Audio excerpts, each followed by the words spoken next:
So I had flip-flops on, and I fell on my third toe. And Nicole says, uh-oh, we better have this taken off too. She's joking, trying to lighten the mood. And then the doctor says, oh, that's gotta come off. Schedule her to have that off and schedule a subcutaneous exam. We need to examine your whole body.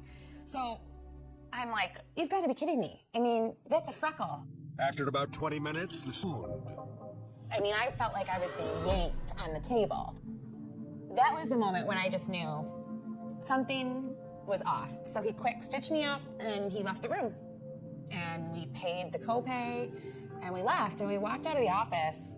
I didn't feel right. I felt uneasy. I just had a bad taste in my mouth. Melissa asks her friend. Rapids Press from that day says, dermatologist indicted on healthcare fraud. And it was him.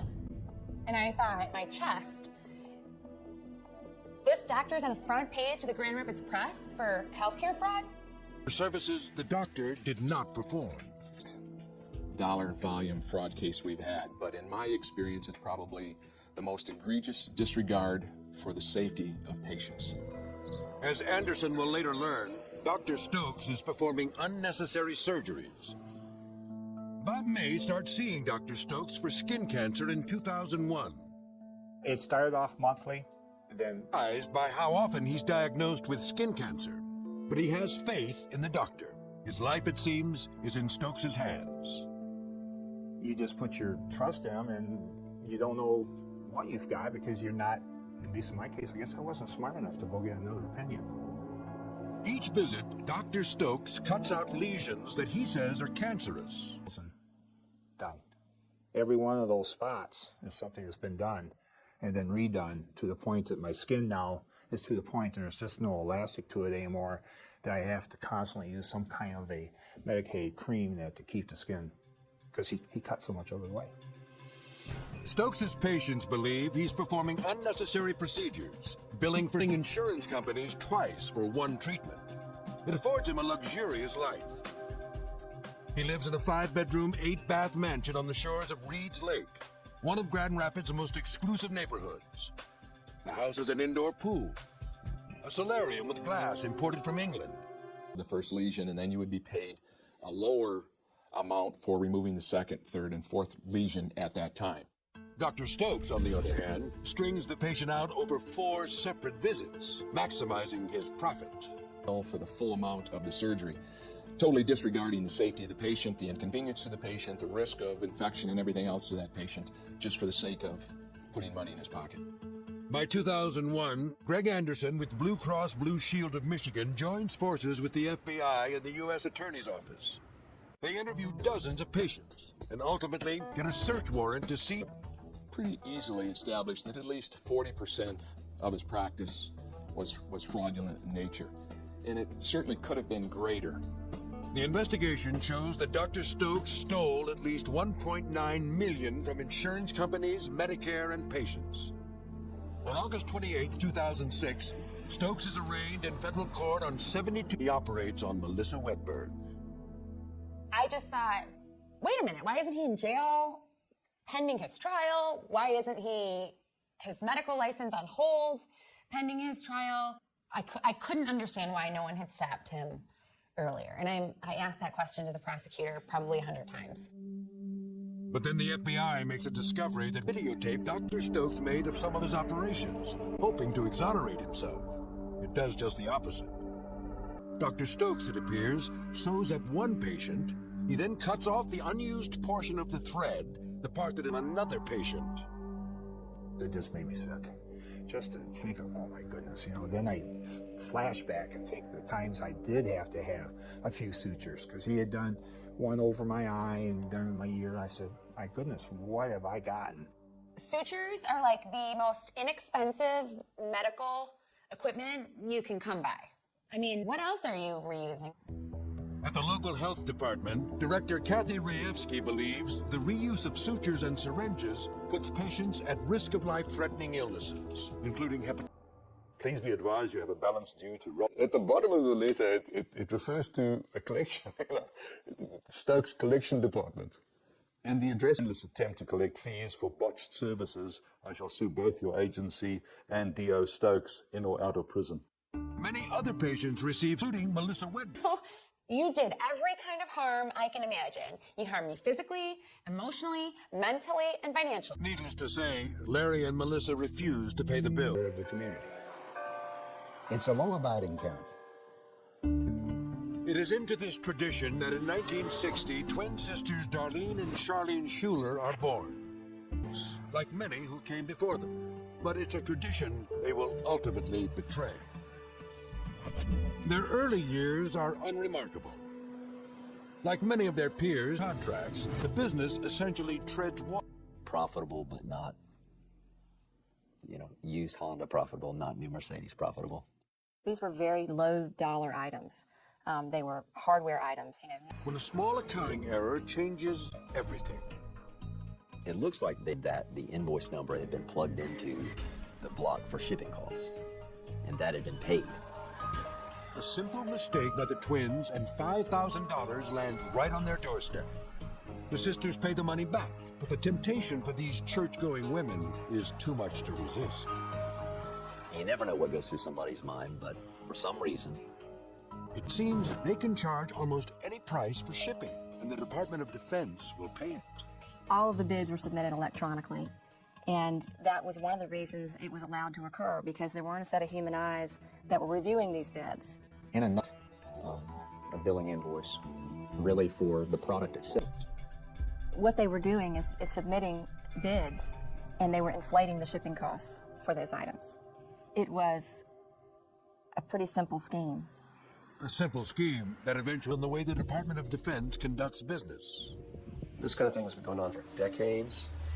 It's basically a system under the pretense of being streamlined, where the outsiders exploiting a system that invited people to exploit it. And exploit it they did. Once they determined that this inflated shipping cost would be paid, they went with it, and some would say drive a Mack truck through it. The first overcharges are for tens of thousands of dollars, but soon they grow to hundreds of. The good is $3.99, and then the shipping that was charged for it was what? $401,999 to ship. They submitted almost $72 million in fraudulent shipping costs, and a little over $20 million were paid. They're living very well with the money that they're getting out of this. More than $20 million in excess shipping costs. They realized that the gig was up, and I'm quite sure that there were some words of prayer and some nervous Actions that she was trying to say, listen, we can make it better, we'll pay you back, and we'll be good from it. Bank robbers on the way out of the bank with the money, they get to turn around and hand it back, and everything's fine. When American greed returns, the circle closes in around the twins. Will they face the music? You never know why somebody takes that step. But certainly the writing was on the wall, and I think she was fully aware of that on October the 2nd, when the agents left.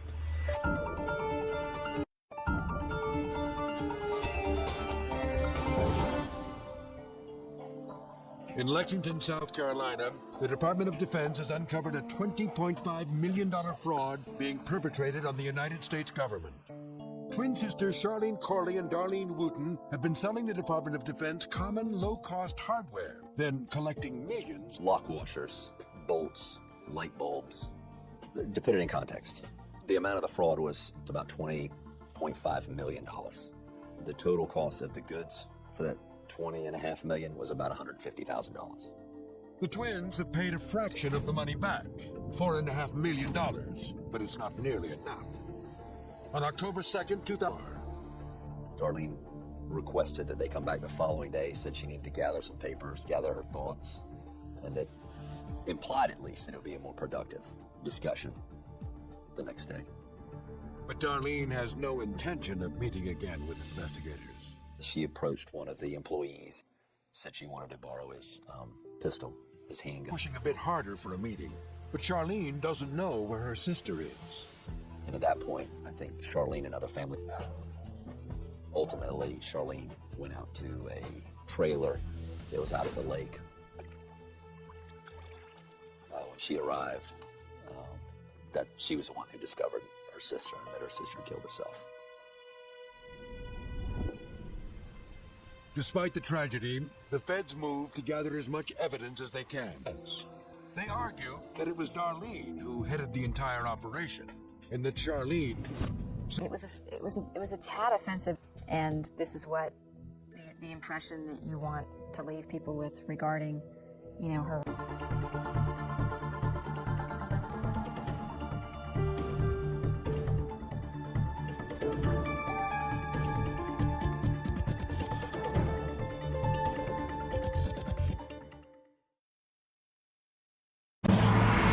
This is a CNBC original. Okay. Julie's mind is racing. Who is this woman in the store? How did she get her personal information? And how much damage has she done? So when she was about the 4,700 mark, she said to them, how many more iPods can I get before I worked a long time to have good credit, and I've worked a long time to have financial security for my family, and suddenly it's out there, and I have no idea who has it, and I have no idea how they're going to plan who knows what. Most people think of a hacker as a person working by themselves. Keith Malarski is a special agent with the FBI who spends years undercover as a hacker, working to bring down cyber criminals like Max Butler. In my own experience, I've been in his room with a computer trying to... Idaho. Well, I was a computer geek from a young age. My father worked with computers. He worked at IBM, and then he worked at a local computer store, and then he started his own computer store. So I always had access to machines.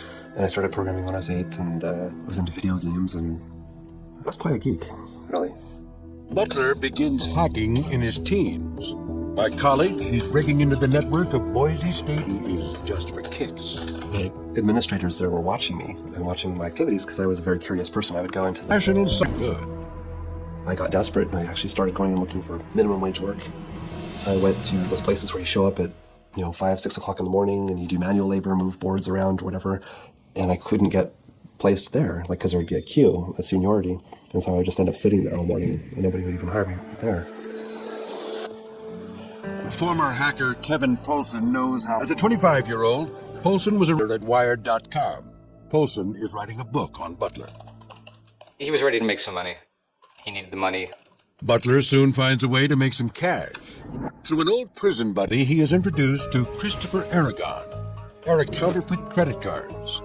Aragon tells Butler that they have complementary skill sets. Butler was the hacker extraordinaire who could obtain access to computer systems. Aragon, who was also quite computer savvy, will enable you to take the credit card number and write it onto the magnetic strip on the back. So what you do is you take the card, and then you just swipe it, and it's as easy. Down, Iceman.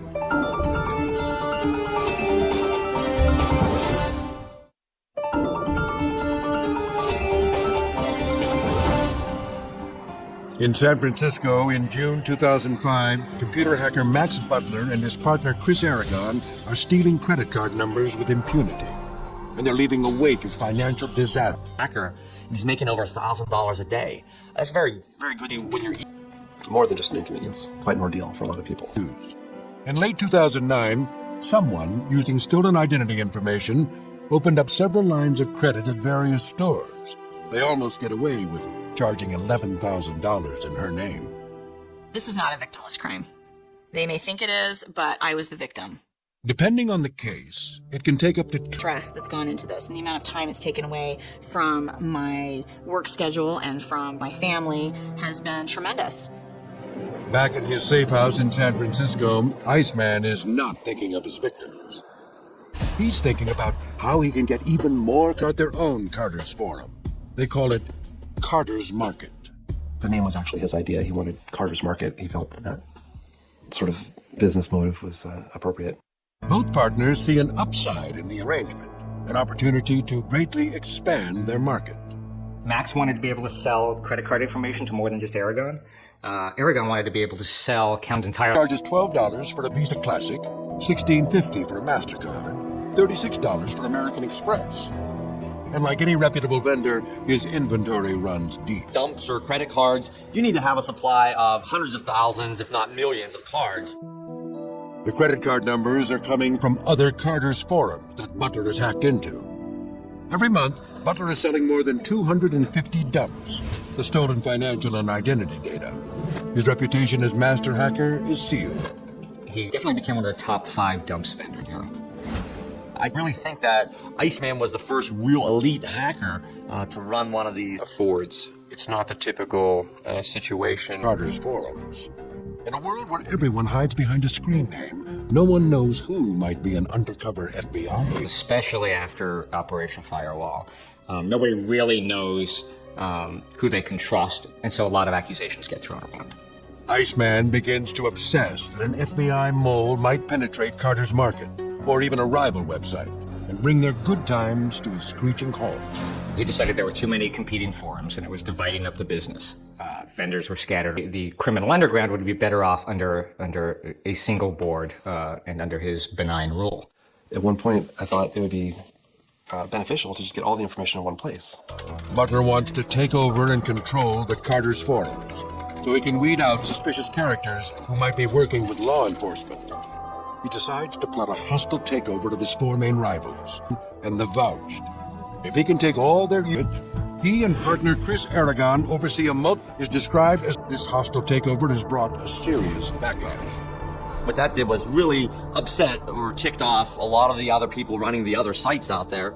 And the equivalent of a cyber war broke out, or gang war broke out between the rival factions. People were very angry about it, especially the people that ran the other forums. Users didn't know what to think. Right away, some people accused us. Called El Mariachi, who'd been in the scene forever, who had already decided that Iceman was an informant just because he was so arrogant. And after the hostile takeover, El Mariachi started calling out Max online, saying, you're obviously... People really didn't know who to trust. So they were looking for names that had been around for a while, and people started coming to me and asking me, whose side am I on? And that really opened up the opportunity for us to take the investigation to the next level. Agent Malarski creates a legend of Master Splinter as one of the world's best spammers. What that enabled us to do was really penetrate a number of different groups, because spamming is really the... Agent Malarski, as Master Splinter, gets the Carter site Dark Market up and running again, after Butler has hacked into it and shut it down. After Dark Market came back up, Max continued to hack back into it. It was an ongoing war. Max and I kind of became enemies, and he hated me. There were a lot of people going back and forth, or do you know what Iceman's doing now, or Iceman's going to try to hack you. They're mortal enemies on the internet. But in reality, Agent Malarski doesn't know the true identity of Iceman, or have any idea where in the world he's operating from. All that's about to change. The FBI joins ranks with the U.S. Secret Service, and in the spring of 2006, the Secret Service developed members on Carter's Market who have decided to work with law enforcement and provide the federal agents a glimpse behind the curtain of this black market. They had an informant on the site who was also an administrator who was able to give them information from the inside as well. So they were working to find out who Iceman was. In that fall of 2006, with the credit card accounts from Butler. Max presumably thought he was corresponding with somebody in Eastern Europe and that he'd be safe. And in fact, it wound up in Pittsburgh. It's a small sale worth just $480. But for the Secret Service, it's a big moment. That instantly gives them the case. When you sell anybody stolen credit card information, you're automatically a felon. To steal more financial data, Butler sends a corrupted link to the email accounts of giving him access to their internal network. But his plan backfires. Capital One contacts the FBI, who Splinter is a federal agent. Max saw that Master Splinter was logging on not from Eastern Europe, where he was supposed to be based, but from an office building in Pittsburgh. It's the building that houses the NCFTA. So Iceman shouted to the hills to anybody who would listen that Master Splinter was a Fed and a Dark Market was a sting operation being run by the FBI or the NCFTA. He would tell anybody that would listen. For Malarski/Master Splinter, being outed threatens to kill his operation in the cradle. So we had to do some scrubbing because we had just taken over the site, and now this was the potential to... For Agent Malarski, Iceman cries wolf one too many times, having accused people before of being federal agents. Malarski also has a world-class support team, which scrubs the data of any tie to the federal government. So now when Iceman made his big reveal to the world that Master Splinter is part of the NCFTA, none of that stuff was there. I was legit. So they just thought that Iceman was throwing dirt at me. So there was a lot of allegations where people were calling one another cops or feds all the time. And luckily for me, I was just kind of in that wave of all this allegations, and I was able to survive it. Next on American Greed, authorities are closing in. The big break comes when they nab his real name. Will he give up his partner?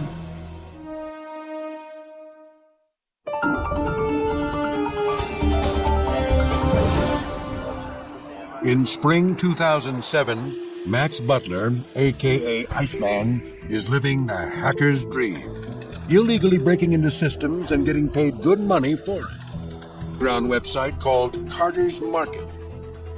It's an online bazaar where crooks can buy and sell stolen credit card and identity information. Carter's Market website was founded by Mr. Butler and a close associate of his, Christopher Aragon, largely so that they would have complete control over the servers and the access to that market. But in an interview with American Greed, I had been sort of winding down, wanting to get out from under the form. But it's too late. First, a young Carter named Jonathan Giannone, aka Zebra, is arrested for wire fraud and identity theft. An early administrator. Only once, and that was Christopher Aragon. If the Secret Service can get to Chris Aragon, there's a good time in this investigation. The feds now know who they're looking for. A 6'5", brown-haired white male who lives in the San Francisco area, named Max Butler. These are some of the country's foremost experts in the area of figure out ways to get into that computer and obtain the evidence that we're seeking in the search. The arrest has to go down without a hitch. On September 5th, 2007, after a 16-month investigation, the feds are ready to move. Several Secret Service agents, along with FBI agent Malarski, charge into Butler's safe house. And I'm just in shock. The computer experts get to work. I thought that they were going in and collecting bricks. I thought they had nothing. Of course, that's not the case. They have some really sharp people. And they were able to get all that information. The takedown is successful. They get to Butler's computer before any evidence can be destroyed. The amount of stolen data in Butler's fraudulent charges on the 1.8 million plus cards in Mr. Butler's possession as of the date of the search was $86.4 million. At the time, it is the largest identity theft and hacking case in the country's history. On September 11, 2007, Butler is charged with 3 counts of wire fraud and 2 counts of guidelines can put him behind bars for 40 years. The charges reflect a small fraction of the real cost of Butler's crime. Financial institutions are under enough stress in this country, and the effect of hacking activity and identity theft, their employees, to those whose cards are compromised, to individuals who want to then apply for credit in this country. On June 29, 2009, Butler pleads guilty to wire fraud charges. His guilty plea in cooperation with the feds helped Butler avoid a possible sentence of 40 years. On February 12, 2000, $27.5 million in restitution. At the time, it is the longest. There are too many feds and law enforcement on this site. It's been penetrated. Iceman was arrested. And business must wage a full-out assault if they are to keep ahead of cyber criminals. There is this constant one-upmanship that goes on. Professionals that are involved in protecting it would harm many people and businesses and ultimately harm himself. Illegal hacking can be seductive. It's a thrill. It's an ego rush to be able to get it. It's a temptation, but it's worth it to resist that temptation. I would say go to school, get an advanced degree, and stay out of trouble. I wish I had that advice back then. But...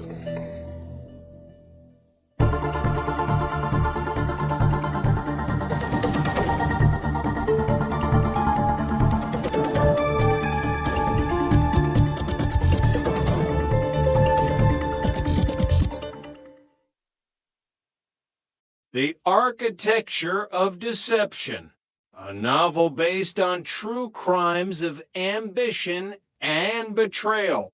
Prologue, The Mirror's Lie. The mirror does not care for truth. It only reflects what is placed before it. In a quiet suburban home in Orange County, a man adjusted his stethoscope. He liked the weight of it around his neck. It felt like a crown. He checked his reflection, smoothing the lapels of a crisp white lab coat that bore a name stolen from a stranger. To the world, he was Dr. Gerald Barnes, a healer, a pillar of the community, a man of science. To himself, he was a masterpiece of living, breathing performance that had lasted for years.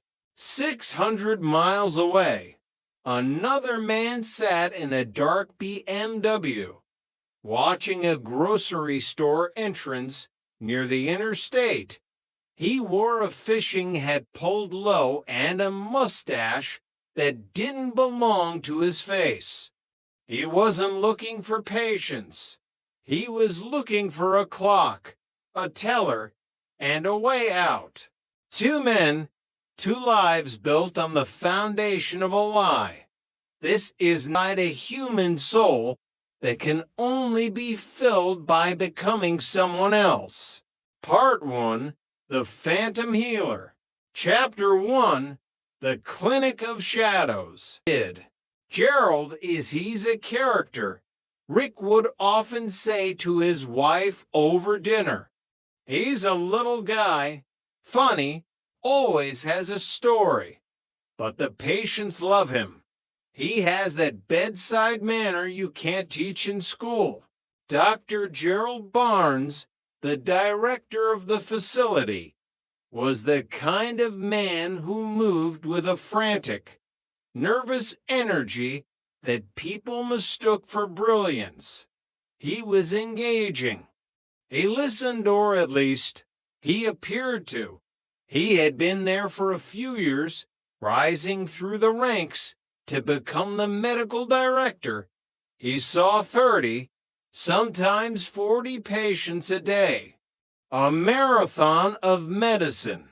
On the morning of December 26th, the post-Christmas slump had hit the clinic.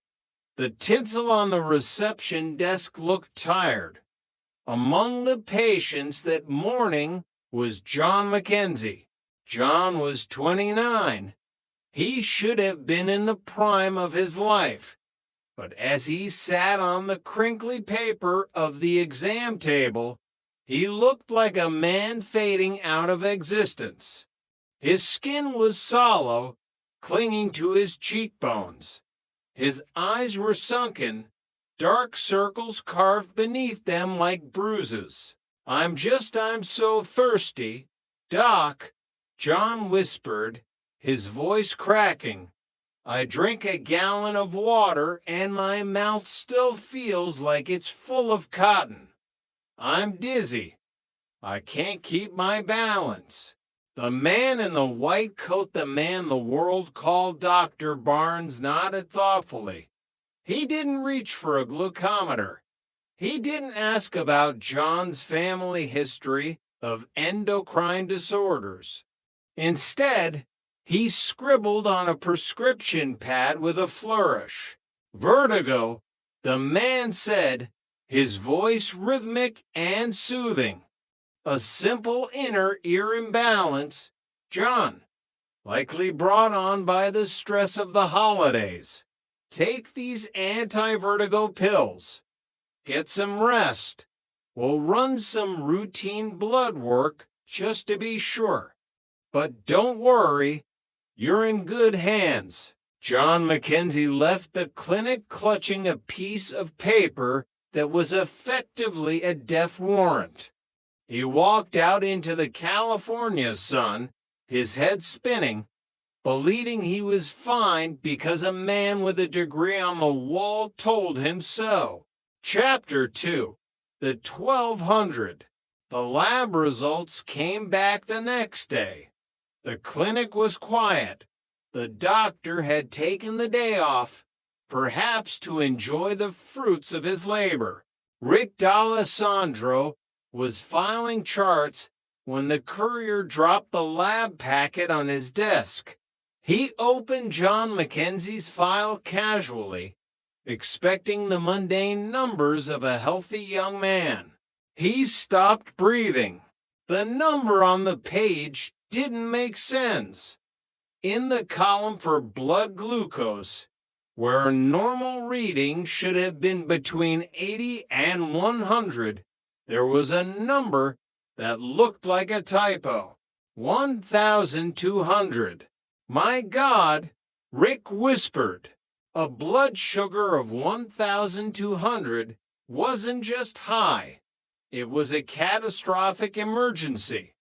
John Mackenzie's blood was essentially turning into syrup. His organs were being bathed in acid. He was in the midst of an acute diabetic crisis, a state known as ketoacidosis. Rick grabbed the phone. His hands were shaking so hard he misdialed twice. He tried John's home number. No answer. He tried the emergency contact and ex-wife. She hadn't seen him. He tried another number on the chart. Silence. The panic began to set in. Every minute that passed was a minute John Mackenzie moved closer to a coma. Rick looked at the chart again. Anti-vertigo medication. The doctor had sent a dying man home with pills for a dizzy spell. By the time the Garden Grove Police Department arrived at John's apartment, the sun was setting, casting long, bloody streaks across the horizon. They didn't wait for a key. They kicked the door in. The apartment was silent, save for the hum of the refrigerator. They found John in the kitchen.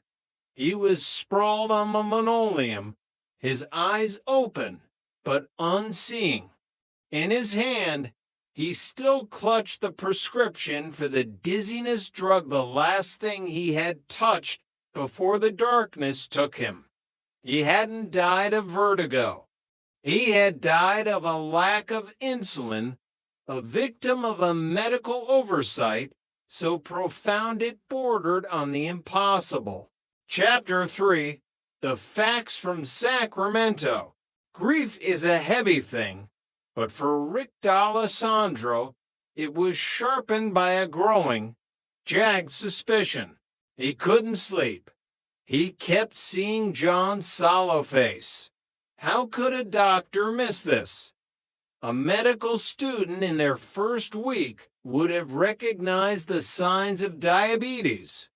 The thirst, the weight loss, the dry mouth. It was a textbook case.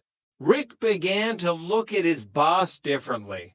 He noticed the way Dr. Barnes avoided complex medical jargon when the nurses weren't around.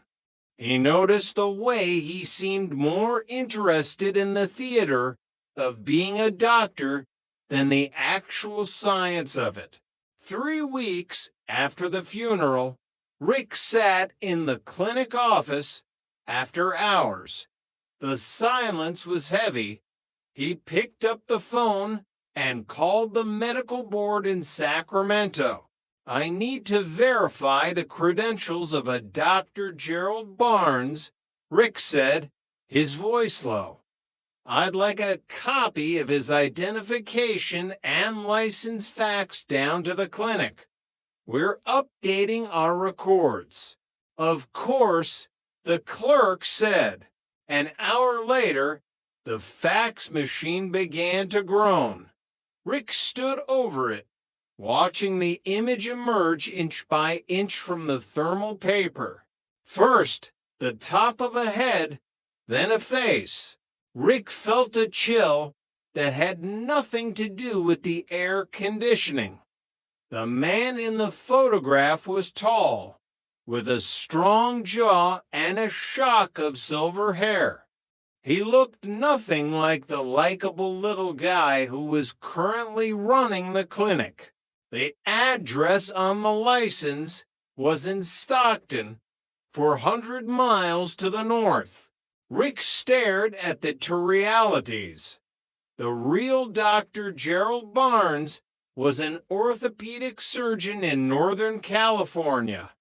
The man sitting in the office down the hall was a ghost, a fraud, a monster who had played a role so well that a man had died for it. "Who are you?" Rick whispered to the empty room. The answer would come soon enough. The man wasn't Gerald Barnes. He was Gerald Barnbaum, a pharmacist from Chicago with a history of Medicaid fraud and a failed acting career.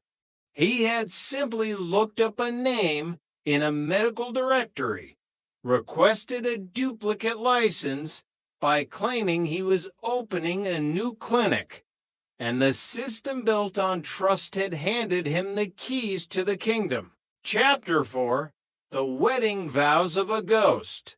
The law caught up with Barnbaum in 1980. He was arrested for murder, though the charge was later reduced to manslaughter and practicing medicine without a license. He pleaded guilty, a move of calculated cowardice, and was sentenced to 3 years. But for a man like Gerald Barnbaum, prison was just a temporary intermission. When he was released 18 months later for good behavior, he didn't go back to pharmacy. He didn't try to find honest work. He walked out of the prison gates, put on a new lab coat, and became Dr. Gerald Barnes all over again. By 1995, he had perfected the act. He was the medical director of a high-end clinic in Los Angeles, earning a six-figure salary. And he had found something he had never had before: a wife. Lisa Roberts thought she had found the perfect man. Gerald was romantic. He bought her flowers for no reason. He took her to concerts and fine dinners. He was a doctor, a man of status and healing. He swept me off my feet, Lisa would later recall, her voice trembling. I was planning our future. I wanted children. I wanted to help him start his own private practice. I thought I knew him. I thought I knew the man I shared a bed with every night. But she didn't know his real name. She didn't know his real age. She didn't know that every morning, when he kissed her goodbye and said he was going to save lives, he was actually heading to a clinic where he was playing Russian roulette with every patient he saw. The facade began to crumble at a Christmas party in 1996. It was a crowded, festive event. The air was thick with the smell of pine and expensive perfume. Gerald was there, looking every bit the successful physician, a name tag pinned to his lapel. "Hi, I'm Dr. Barnes." Across the room, a man froze. Rick D'Alessandro hadn't seen Barnbaum in 16 years.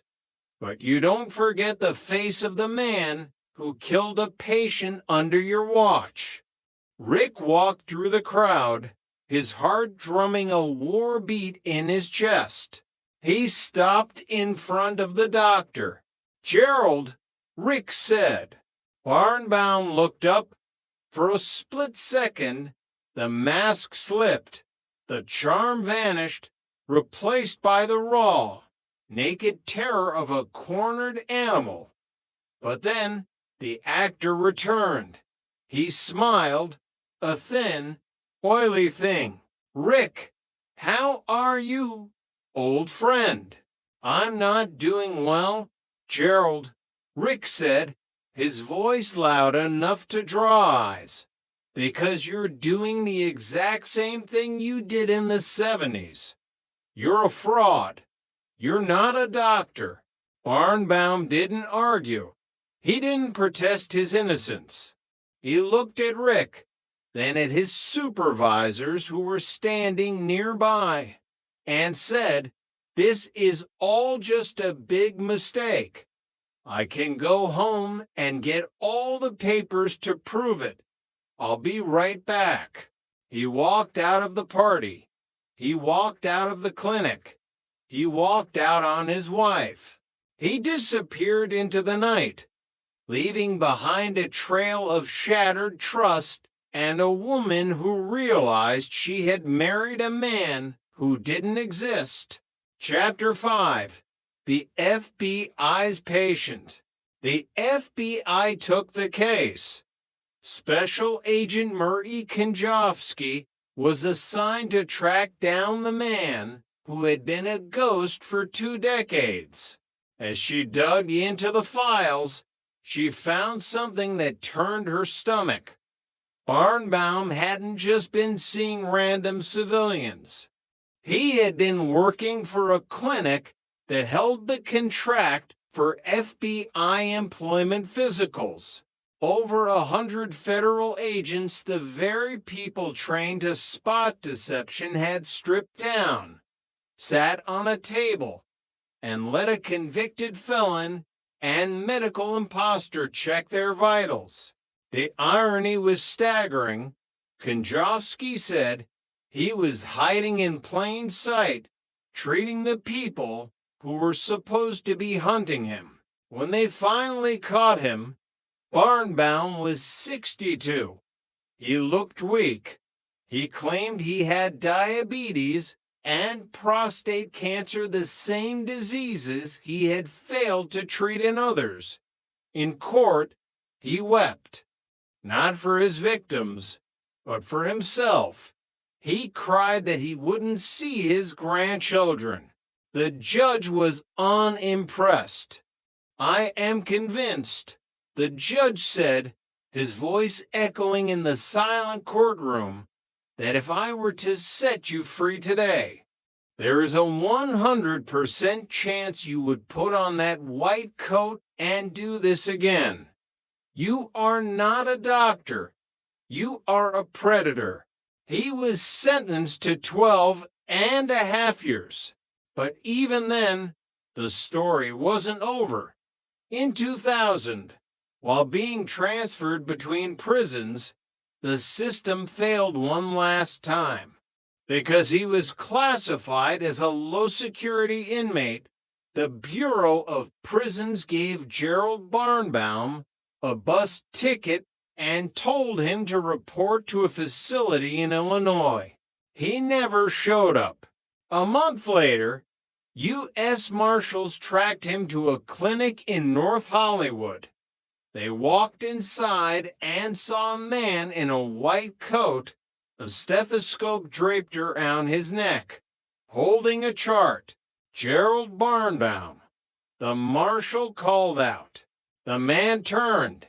He didn't run. He didn't fight. He looked at the handcuffs and then at the officers. "You guys are good," he said with a smirk. The actor was finally taking his final bow. Part 2. The Interstate Shadow. Chapter 6. The Man in the Fishing Hat. While Gerald Barnbaum was stealing lives in the exam room, another man was perfecting a different kind of theft. Louisville, Kentucky, November 11th, 2002. The wind was biting, carrying the scent of the Ohio River and exhaust. Inside a grocery store, life moved at a mundane pace. Mothers argued with toddlers. A retired man debated the price of ham. In the corner of the store, tucked away like an afterthought, was a small bank branch. A man walked in. He wasn't tall, but he moved with a focused, military precision. He wore a tan fishing hat, a fake mustache that looked slightly too thick, and a pair of sunglasses despite the gray weather. He didn't pull a gun. He didn't scream. He simply walked up to the teller and handed her a note. The teller, a girl barely out of college named Sarah, read the words. Her breath hitched. "This is a hold-up. I have a gun. Be calm. Both drawers. Be quiet, and you go home alive." The man waited. He was calm-eerie, unsettlingly calm. Sarah fumbled with the cash, her fingers numb. She handed him $6,000 in banded bills. He took the money, nodded once, and walked out of the store. He didn't run, he walked. By the time the police arrived, the man was gone. He had vanished into the stream of traffic on the nearby interstate. Detective Larry Duncan of the Louisville Metro Police looked at the surveillance footage. The man in the fishing hat was a ghost. No fingerprints. No DNA.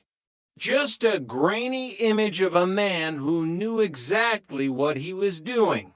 "This isn't his first time," Duncan muttered, staring at the screen. "And it won't be his last." Duncan began to look at the map. He saw a pattern. Robberies in Indianapolis. Robberies in Cincinnati. Robberies in Lexington. They all had three things in common. They were in grocery stores, they were near major interstates, and they were committed by a man who looked like he was going on a fishing trip. He called him the IBM Bandit, the Interstate Bank Mart Bandit. What Duncan didn't know was that the IBM Bandit wasn't just a robber. He was a man with a family, a business, and a secret that was about to collide with reality. Chapter 7, The Entrepreneur of Bloomington. To Phil Sperry, David Brankel was a success story.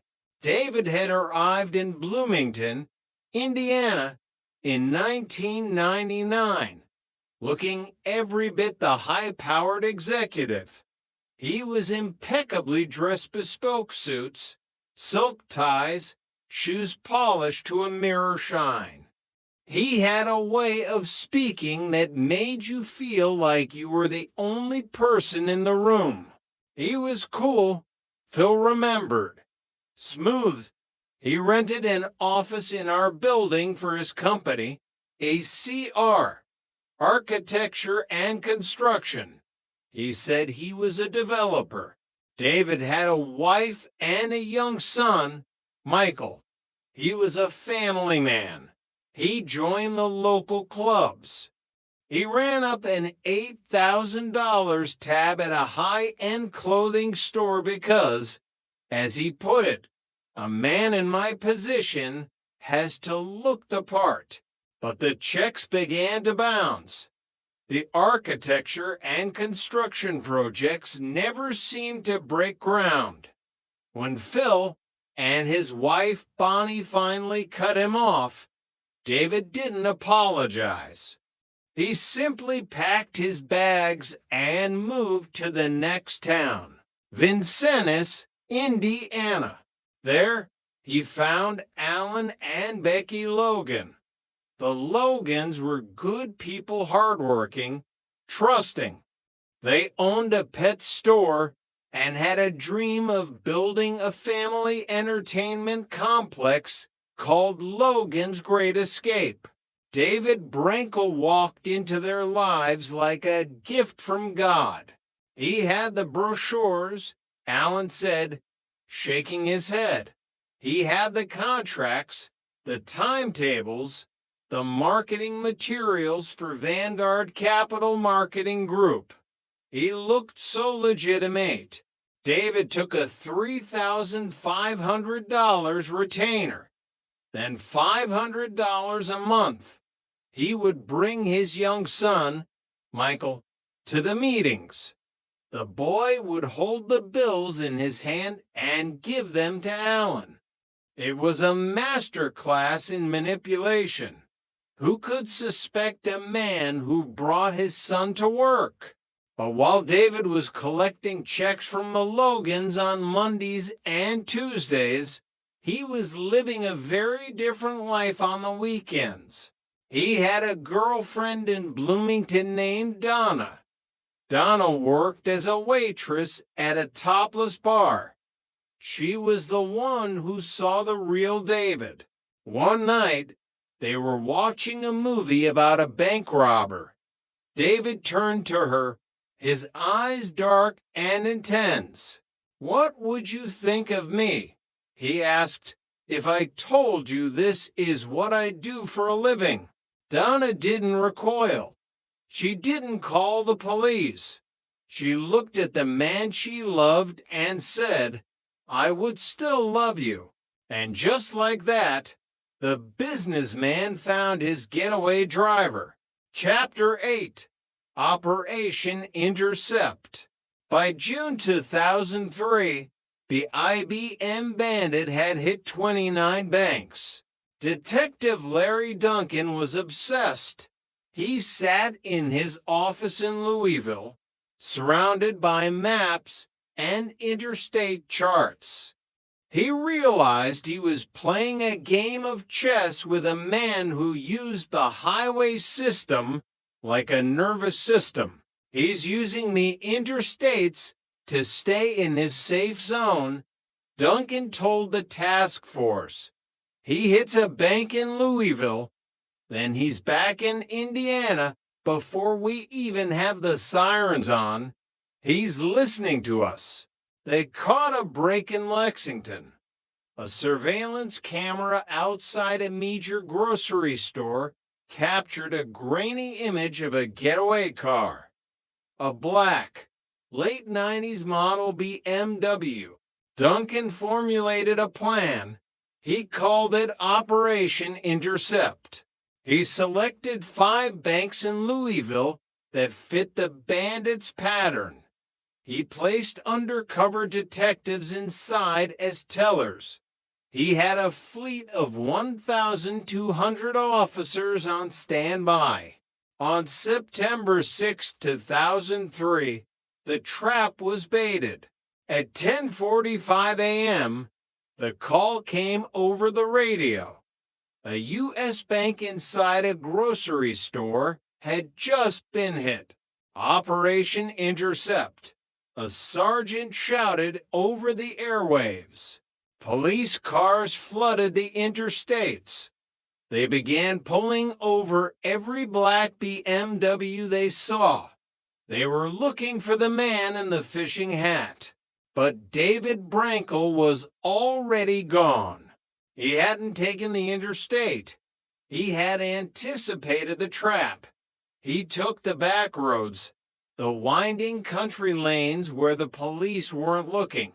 He watched the chaos from a distance, listening to the police scanner he kept in his lap. He was winning, but luck is a finite resource. And for David Brankel, it was about to run out on a stretch of Highway 45. Chapter 9, The Crash on Highway 45. December 2003. David Brankel was tired. He had committed 43 robberies. He had stolen $136,000, but the money was gone spent on suits, cars, and the illusion of a successful life. He was driving his black BMW near Bloomington when he saw a Ford Taurus in his rearview mirror. He was in a hurry. He was agitated. He swung the BMW into the left lane, cutting off the Taurus and nearly sending it into oncoming traffic. The driver of the Taurus wasn't a civilian. He was Bloomington Detective Kevin Hill. Hill flipped on his lights. The BMW pulled over a quarter-mile down the road. Hill walked up to the driver's side window. He saw a man who looked like an executive, but his eyes were wide, darting. License and registration, Hill said. I don't have it on me, the man said. Hill looked at the man's hands. His left hand was visible, but his right was tucked down by his leg. Let me see your hands, Hill commanded, his hand moving to his holster. Bring that right hand up. The man looked at Hill. A strange, sad smile crossed his face. We're okay, the man said. Then he slammed the car into drive and floored it. The chase reached speeds of 100 miles per hour. Brankel drove like a man with nothing left to lose, weaving through intersections, disregarding stop signs. He managed to lose Hill in the dust, but he had made one fatal mistake. In his haste, he had left his real Indiana driver's license in the car or dropped it during the encounter. The police finally had a name. David Brankel. Chapter 10, The Last Chase. Vincennes, Indiana. The police surrounded a small house on Hickory Street. They saw the garage door open. They saw the black BMW. David Brankel saw them coming. He grabbed his young son, Michael, and threw him into the car. He tried to flee one last time, leading the Indiana State Police on a frantic chase through the quiet streets of his neighborhood. He realized he couldn't get away in the car. He slammed on the brakes, jumped out, and ran. He left his son in the back seat. John Trotter, an Indiana State Trooper, stayed with the boy. Sergeant Greg Winkler said, "The rest of us went after Brankel." David ran through a maze of apartment complexes. He was an athlete, but he was 46, and the weight of 43 robberies was heavy on his shoulders. He tripped on a curb and tumbled onto the grass. Winkler was on him in seconds, the cold steel of handcuffs clicking shut. In the trunk of the BMW, they found the history of a crime spree. Suitcases filled with disguises, baseball caps, a 9mm handgun, and the notes. Dozens of demand notes, neatly written, ready for the next holdup. Brankel looked at Winkler and sighed. "You guys are good," he said, echoing the words of Gerald Barnbaum. "I'm the IBM Bandit. Call Louisville. Call Cincinnati. They'll want to talk to me." Epilogue: The cost of the crown. In the end, the money was gone. The lives they had built the doctor, the developer, were nothing but smoke and mirrors. Gerald Barnbaum was sentenced to decades in prison. He would die behind bars, a man who had treated thousands but cared for none. David Brankel received 21 years. His son Michael grew up knowing his father not as a businessman, but as a ghost haunting the federal prison system. The victims remained. The family of John Mackenzie, who lost a father to a pharmacist's ego. The Logans, who lost their life savings to a con man's charm. The mirror still doesn't care for the truth, but eventually the reflection always fades, leaving nothing but the cold, hard reality of the void beneath. End of part 1. the architect of lies and the highwayman of shadows. Prologue, the masks we wear. In the heart of the American landscape, identity is often treated as a frontier, something to be claimed, shaped, and sometimes stolen. We all wear masks to navigate the complexities of society, but for some, the mask becomes more real than the face beneath it. This is a story of two men who mastered the art of the masquerade. One sought the prestige of the healer's coat, while the other sought the thrill of the highwayman's chase. Both left a trail of shattered lives in their wake, proving that a lie, if told with enough conviction, can become a person's entire world until the moment the mirror finally cracks. Part I, The Surgeon of Shadows. Chapter 1, The White Coat Mirage.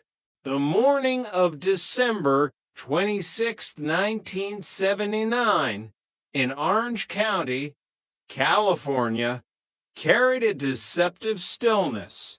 Rick D'Alessandro, a diligent physician's assistant, arrived at the clinic with the usual post-holiday fatigue. He liked his job, and more importantly, he liked his boss, Dr. Gerald Barnes.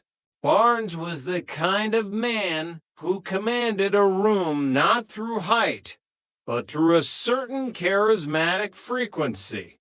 He was a likable little guy, as Rick often described him, witty, entertaining, and possessed of a bedside manner that felt like a warm embrace. To the staff and the patients at the medical facility, Barnes was more than a director, he was a pillar of the community. Morning, Rick, Barnes said, flashing a smile that seemed to radiate professional confidence. Ready to heal the masses? Always, Gerald, Rick replied, unaware that the man standing before him was an architect of a grand illusion. Later that morning, the door to the waiting room chimed. John Mackenzie, only 29 years old, shuffled in. He looked like a shadow of a man. His skin was sallow, his eyes sunken, and his movements were labored. To any trained eye, John was in a state of physiological collapse. He sat in the examination room, his hands trembling. "I'm just so thirsty, doctor," John whispered to Barnes. "I've been losing weight. I feel dizzy. It's like the world is spinning and I can't catch my breath." Barnes didn't reach for a glucometer. He didn't ask about family history or the metallic taste in John's mouth. Instead, he maintained the practiced, soothing gaze. He scribbled on a pad a prescription for an anti-vertigo drug. Just a bit of an inner ear issue. "John, take these. Get some rest. We'll run some routine blood tests just to be sure." Rick D'Alessandro watched John leave, a nagging feeling tugging at the back of his mind.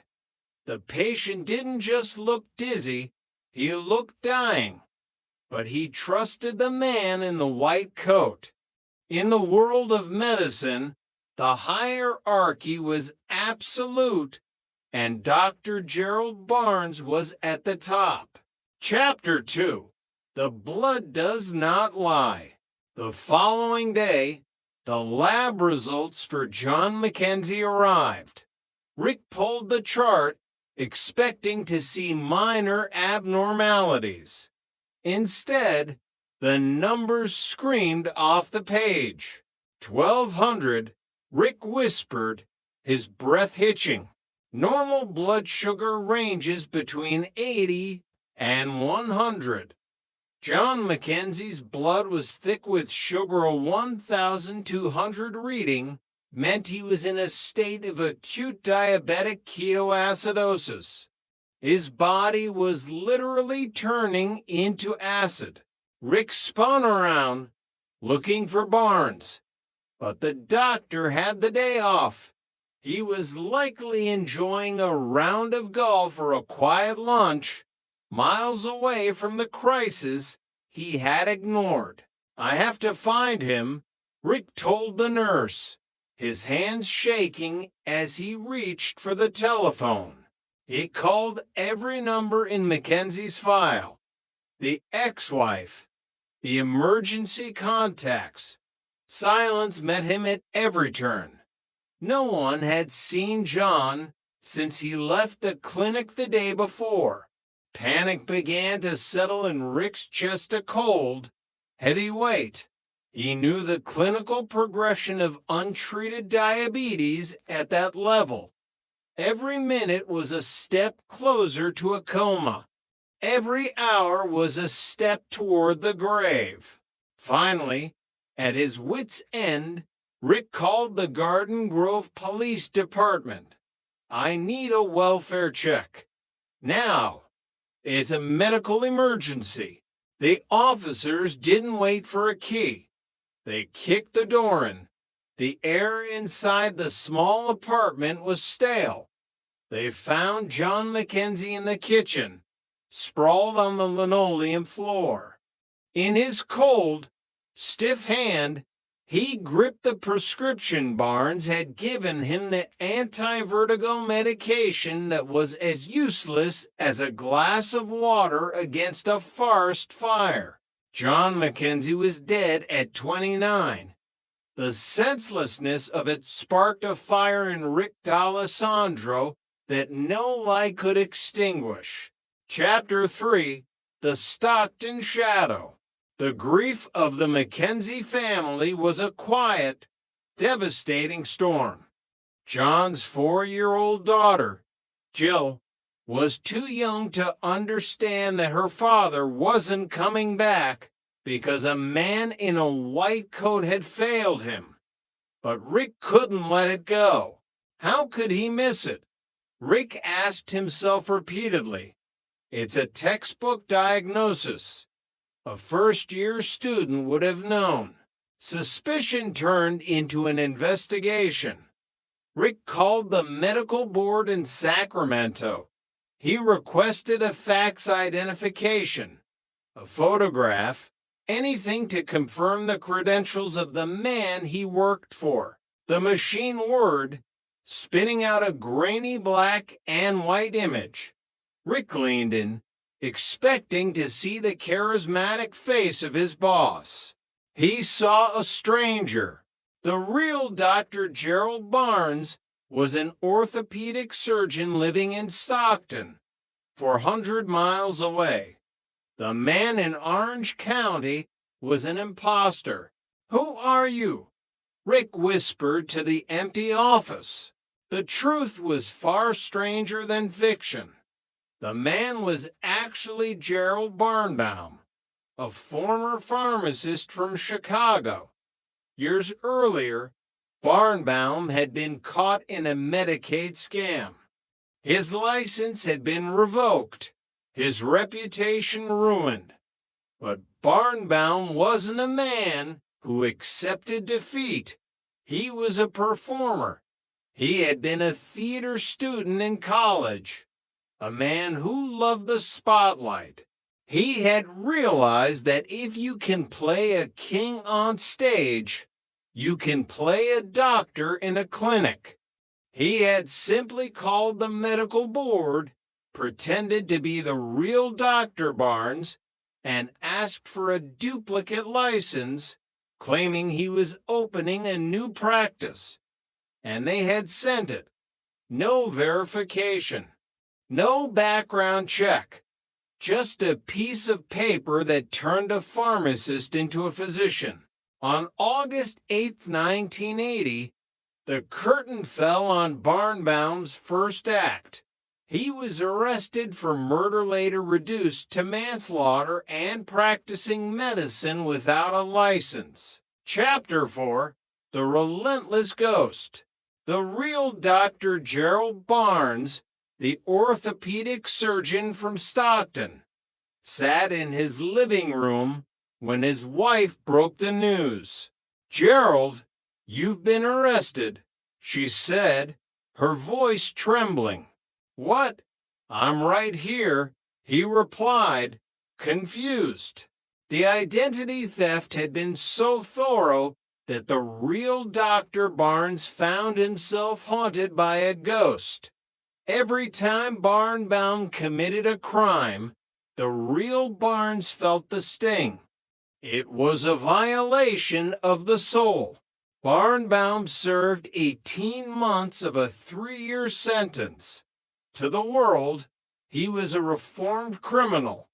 To Barnbaum, he was just a doctor on a forced sabbatical.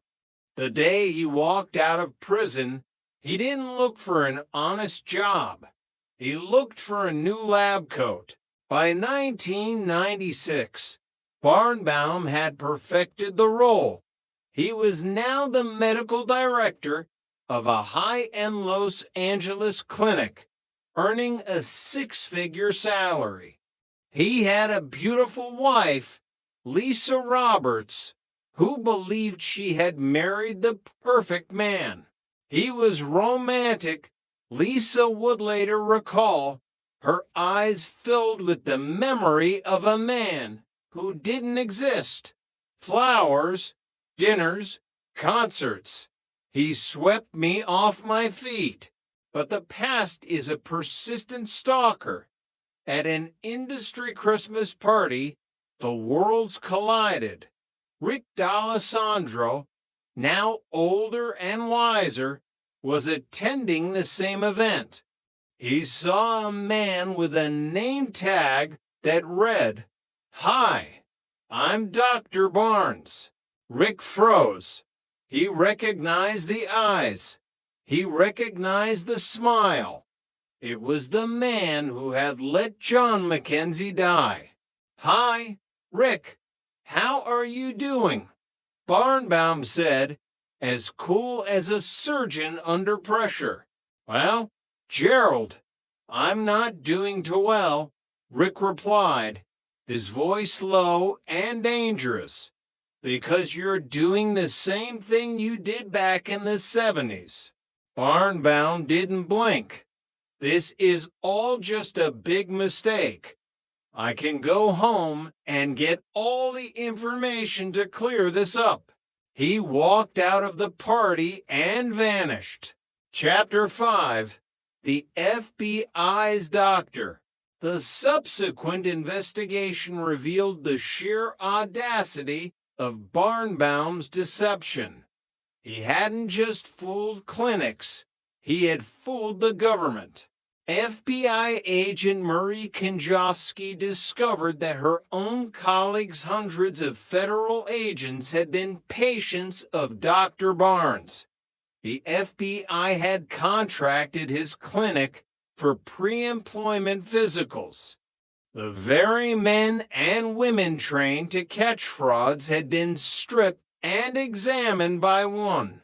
When Barnbaum was finally cornered, he played his final card, the victim. Standing before a federal judge, the 62-year-old man appeared frail, claiming he had diabetes and cancer. He cried about his grandchildren. The judge was unmoved. "I am convinced that if I set you free, you would do this again. You are driven to this." He was sentenced to 12.5 years. But even the walls of a federal penitentiary couldn't hold the persona. During a low-security transfer, the system made a fatal error. They gave Barnbaum a bus ticket and told him to report to a prison in Illinois. He never got on the bus. A month later, U.S. Marshals tracked him to a North Hollywood clinic. When they entered, they saw a man in a white coat, a stethoscope draped around his neck, tending to a patient, Gerald Barnbaum. The marshal called out. The imposter looked up. He didn't run. He didn't fight. He simply held out his wrists for the cuffs and smiled. You guys are good. He had billed insurance companies for over $5 million. He had destroyed a prestigious health group. He had stolen a name and a life. And as he was led away, the only thing that remained was the silence of the patients who would never know they had been treated by a phantom. Part 2, The Highwaymen of the Heartland. Chapter 6, The Interstate Bankmart Bandit. While Gerald Barnbaum was operating in the sterile rooms of clinics, another man was mastering a different kind of theater on the open roads of the Midwest. David Brankel didn't look like a criminal.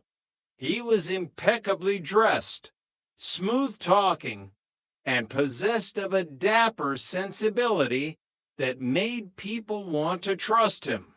To Phil and Bonnie Sperry in Bloomington, Indiana, David was a brilliant entrepreneur, a man of architecture and construction.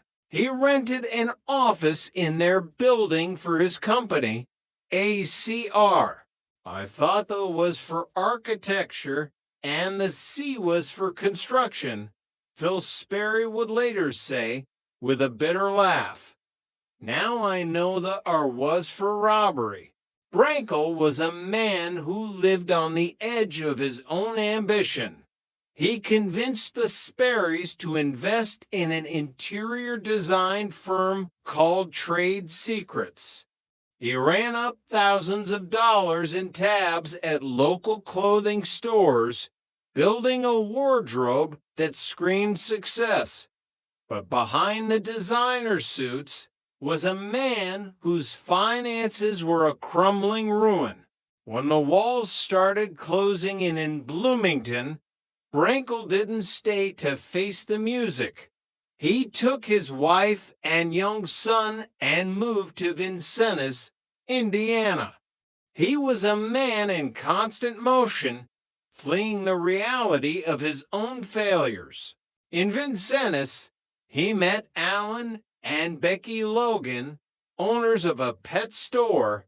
He sold them a dream of a family entertainment complex called Logan's Great Escape.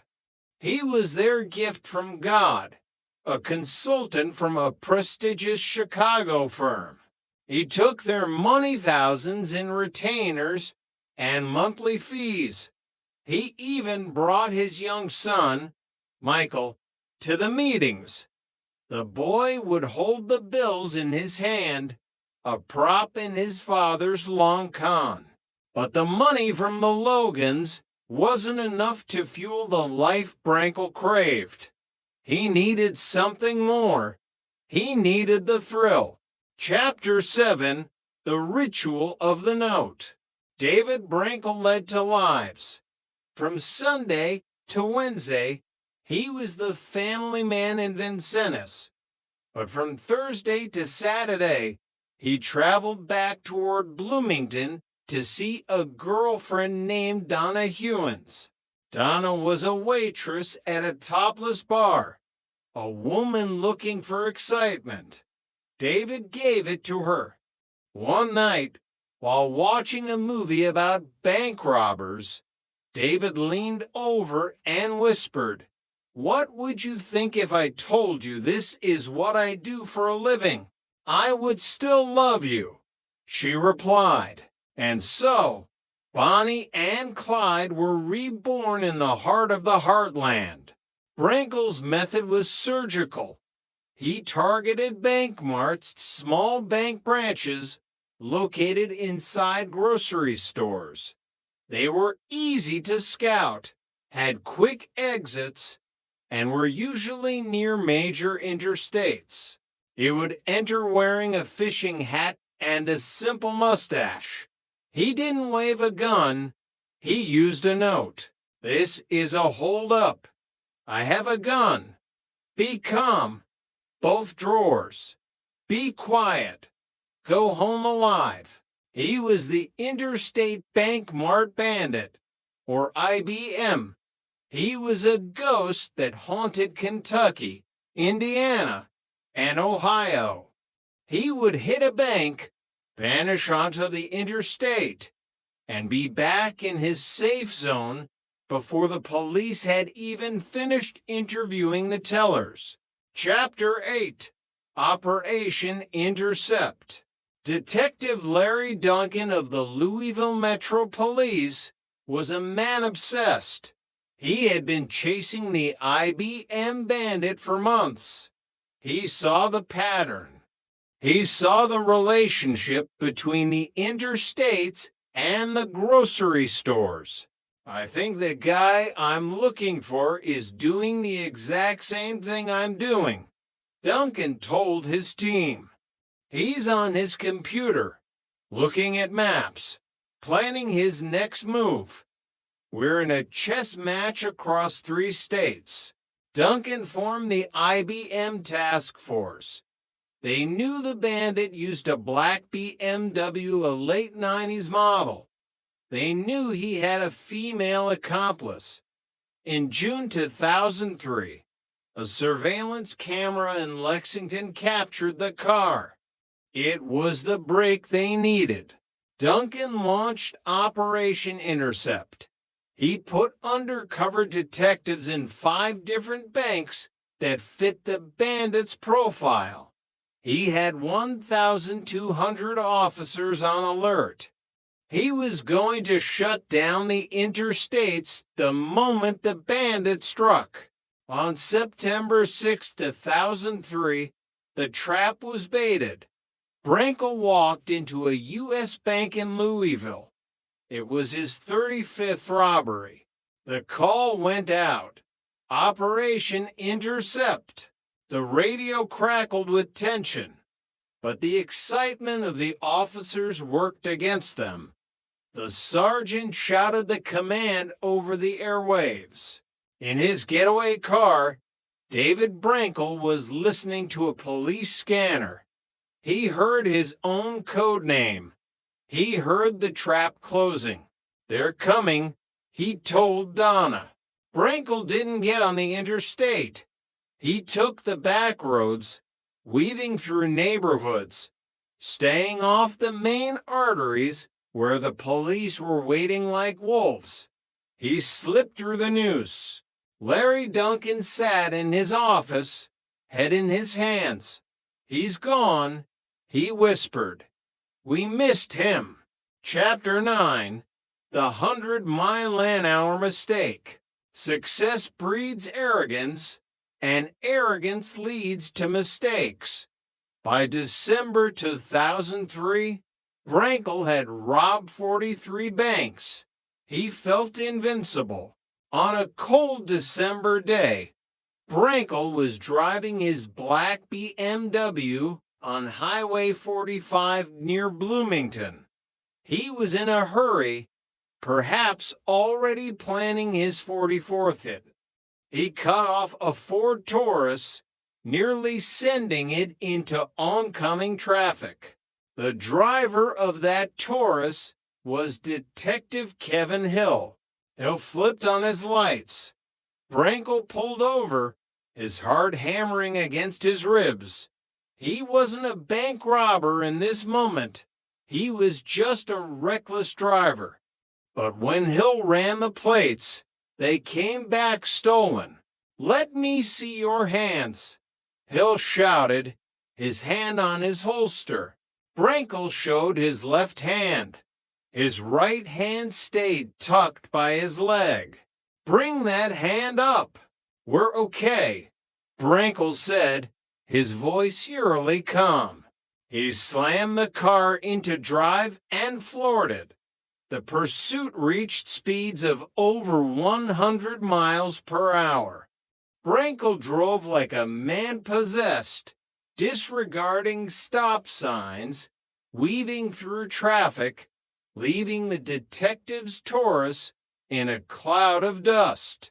He escaped again, but this time he left something behind in his haste to flee the scene earlier, his Indiana driver's license.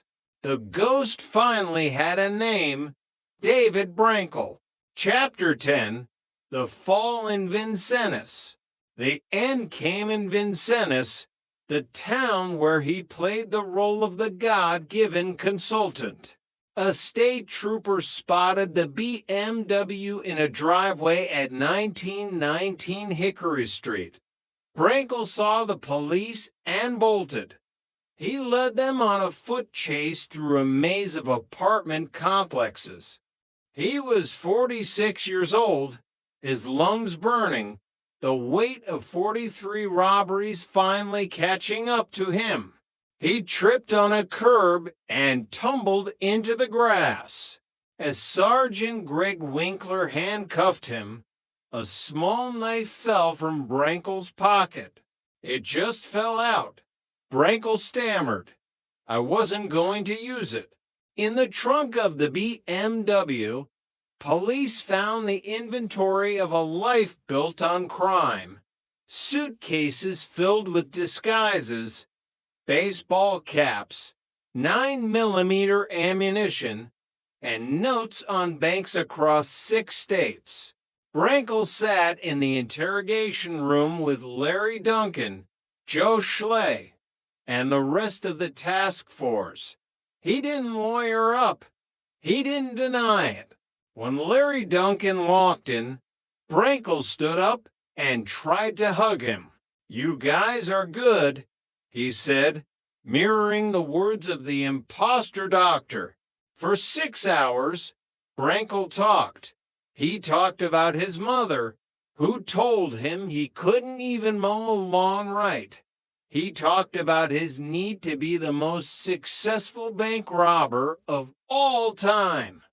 He talked about the $175,000 he had stolen money that was already gone, spent on designer clothes and the illusion of a grand life. Epilogue: The cost of the con. Gerald Barnbaum and David Brankel never met, yet they were brothers in deception. One stole life through medical malpractice, the other stole security through fear. Barnbaum, the never was sentenced to decades in prison. His projected release date was 2018, but at 74, the man he pretended to be the doctor was the only thing left of him. The real Dr. Barnes was left with a tarnished name and a lifetime of identity theft headaches. David Brankel received 21 years.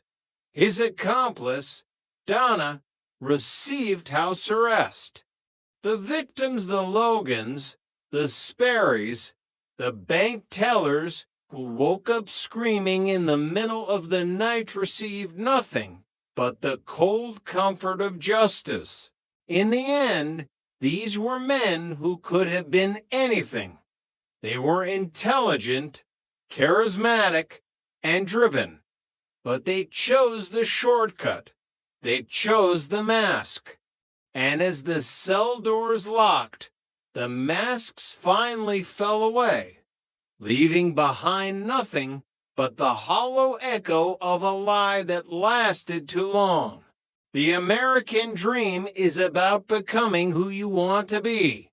But as the stories of the imposter doctor and the interstate bandit prove, if you build that dream on the bones of others, it will eventually collapse into a nightmare of your own making. Author's note: this novelization is based on the real-life events of Gerald Barnbaum and David Brankel. While the core facts remain true to the historical record, certain dialogues and internal monologues have been dramatized to reflect the psychological depth of the individuals involved. The Architecture of Deception, a novelization of the lives and crimes of Gerald Barnbaum and David Brankel. Prologue, The Mask and the Mirror. The truth is a fragile thing, easily shattered by a well-told lie. In the sprawling landscape of the American dream, there are those who build their lives on foundations of sweat and integrity, and then there are the architects of shadows. Gerald Barnbaum and David Brankel never met, yet they shared a singular, chilling talent, the ability to walk into a room and convince everyone that they were exactly who they claimed to be. One wore a white lab coat and carried a stethoscope like a scepter of life and death. The other wore a fishing hat and a tan jumpsuit, treating bank heists as if they were corporate transactions. This is not just a story of money stolen or lives lost. It is a descent into the vacuum where a human conscience should be. It is the story of two men who looked into the mirror and saw only the person they wanted the world to fear, to respect, and to pay. Part 1, The Shadow of the Stethoscope. Chapter 1, The Clinic of Silent Screams. Orange County, California, December 1979. The air in Southern California was unusually crisp that winter, but inside the Pacific Southwest Medical Group, it smelled of the same eternal mixture of floor wax and rubbing alcohol. Rick D'Alessandro, a physician's assistant with a sharp eye and a growing sense of unease, watched his superior through the glass partition. Dr. Gerald Barnes was a small man, energetic and charismatic. He moved through the halls with the practiced grace of a seasoned professional. He had a way of patting a patient's shoulder that suggested infinite wisdom. He was, in the eyes of the board and the community, the perfect medical director. He was a likable guy. Rick would later recall, his voice tinged with the bitterness of hindsight. Entertaining, the kind of guy you'd want to grab a beer with if you didn't have to trust him with your life. But medical science is not built on charisma. It is built on the cold, hard reality of biology. On the morning of December 26th, while the rest of the world was nursing post-Christmas hangovers, a 29-year-old man named John Mackenzie walked into the clinic. He looked like a ghost of himself. His skin was sallow, his eyes sunken, and he moved with the labored gait of a man twice his age. Thirsty, Mackenzie whispered to the nurse, "Always thirsty. And I can't stop going to the bathroom. My head, it won't stop spinning." Dr. Barnes, or the man calling himself Barnes, examined him. He didn't order a stat blood sugar test. He didn't look at the telltale fruity scent on the young man's breath.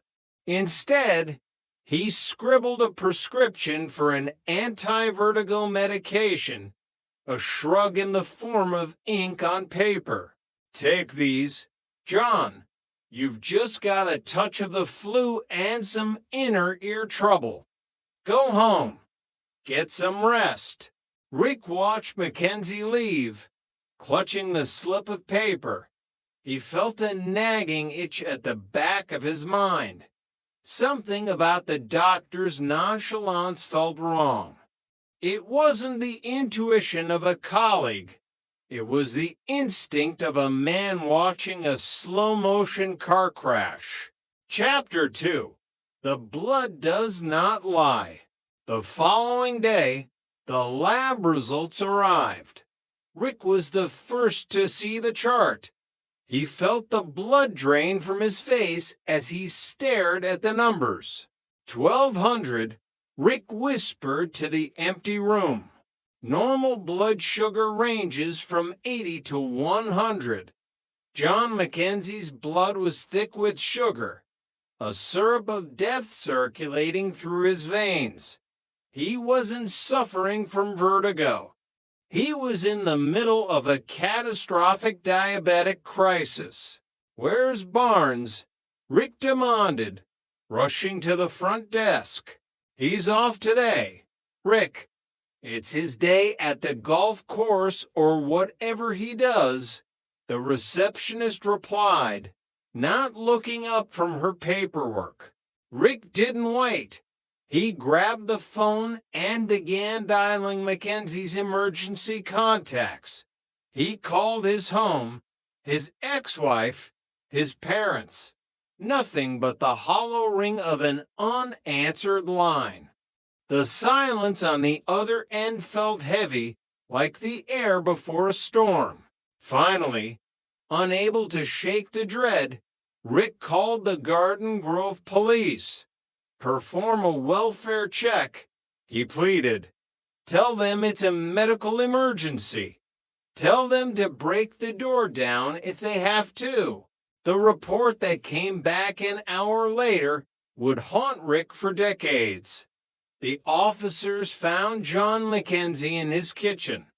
He was lying on the linoleum floor, his body contorted in the final, desperate struggle for breath. In his hand, clutched like a useless talisman, was the prescription Dr. Barnes had given him. He had died in a coma, alone, while a simple shot of insulin could have saved him. Chapter 3. The Unraveling. Grief often turns to anger, and for Rick D'Alessandro, anger turned to investigation. He couldn't understand how a licensed physician could miss the most basic symptoms of diabetes. He began to look into the man who sat in the corner office. He called the medical board in Sacramento. "I need the file on Dr. Gerald Barnes," he said, "the one working in Orange County." A few hours later, a fax machine groaned to life, spitting out a grainy black and white photograph and a biography. Rick picked up the paper and froze. The man in the photo was Dr. Gerald Barnes. Yes, but he was an orthopedic surgeon in Stockton, 400 miles away. And more importantly, he looked nothing like the Dr. Barnes in the office down the hall. Rick was staring at a phantom.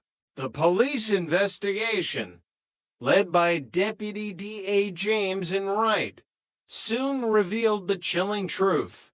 The man in the clinic wasn't a doctor at all. He was Gerald Barnbaum, a former pharmacist from Chicago. Barnbaum was a man who had spent his life hovering on the edges of the medical profession, a failed scientist with the soul of a Shakespearean actor. In Chicago, he had been caught in a Medicaid scam.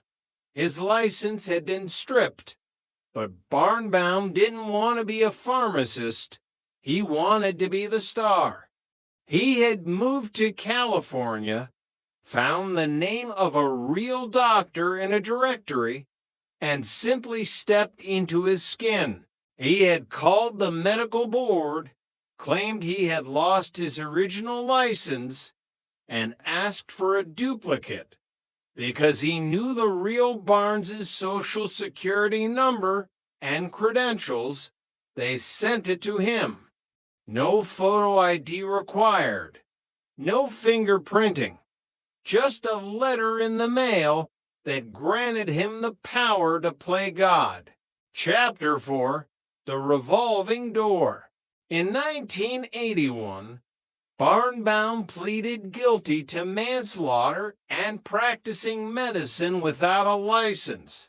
He was sentenced to 3 years. To the family of John Mackenzie, it felt like a slap in the face. Their father, their son, was gone, and the man who killed him would be out before the victim's daughter reached kindergarten. But the story didn't end in a cell. Barnbaum was a creature of habit. More specifically, he was a creature of the lie. Released after 18 months for good behavior, he didn't seek a new path. He didn't hide. He went right back to the only role he knew how to play. He moved to Los Angeles. He put on a new white coat. And once again, he became Dr. Gerald Barnes. The years passed. Barnbaum became a master of the interview. He was charming, knowledgeable. He had, after all, taken medical correspondence courses while in prison. He was hired by clinic after clinic. He earned six-figure salaries. He even found love. Lisa Roberts thought she had married the perfect man. He was romantic, she said, her voice trembling during a later interview. Flowers, dinners, concerts. He was a successful doctor. He was my future. For a year, she shared her life, her bed, and her dreams with a man whose very name was a theft. She never suspected that when he left for work every morning, he was walking into a performance that could collapse at any moment. The collapse came, as it often does, through a ghost from the past. In 1996, at an industry Christmas party, a man named Rick D'Alessandro, now older, but with a memory like a steel trap, spotted a familiar face across the room. He saw the name tag. "Hi, I'm Dr. Barnes." Rick walked up to him, his heart pounding. "Hi, Rick, how are you doing?" Barnbaum said, his voice smooth as silk, not even flinching. "Well, Gerald," Rick replied, "I'm not doing too well because you're doing the same thing you did back in the 70s. The mask didn't slip immediately." Barnbaum smiled. "This is all just a big mistake.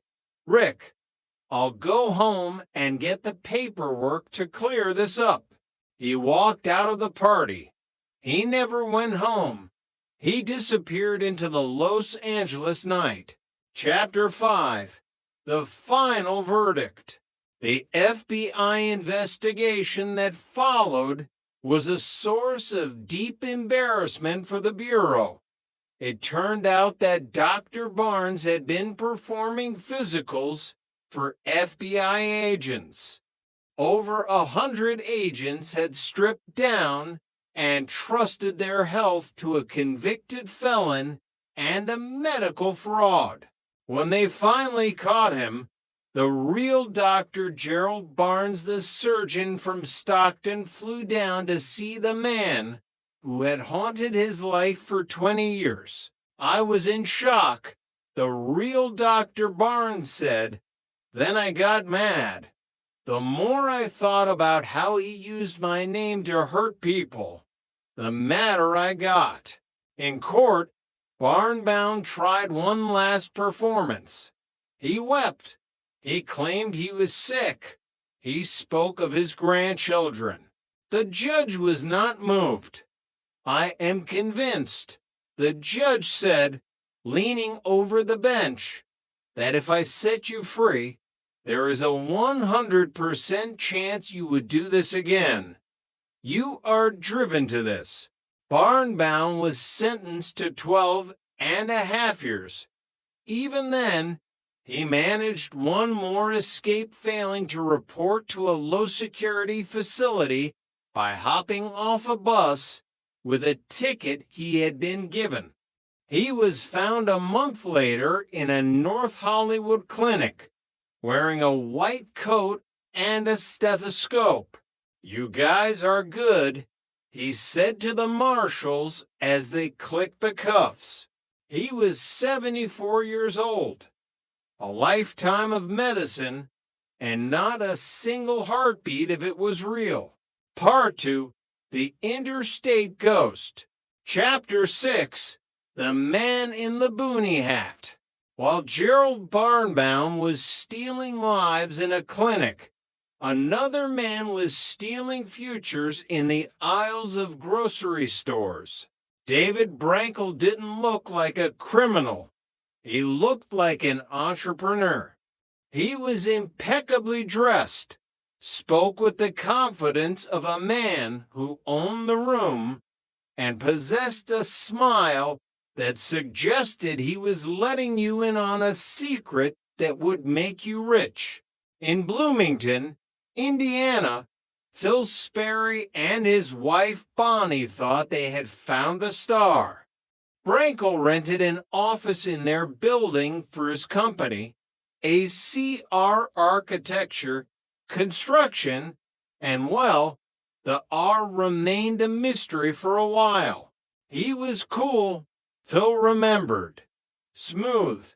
He had an answer for everything. Brankel convinced Bonnie to start an interior design firm called Trade Secrets. He used the Sperry name to open accounts all over town.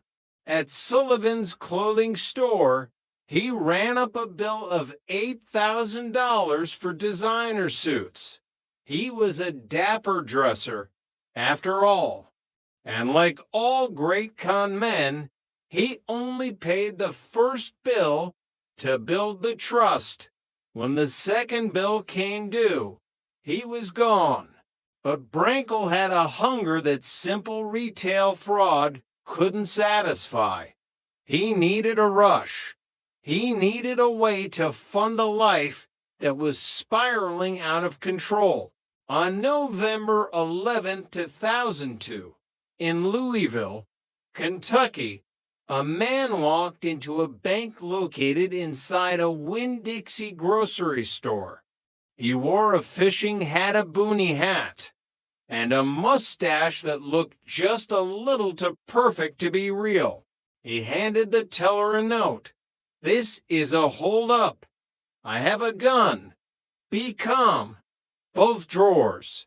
Be quiet. Go home alive." The teller complied.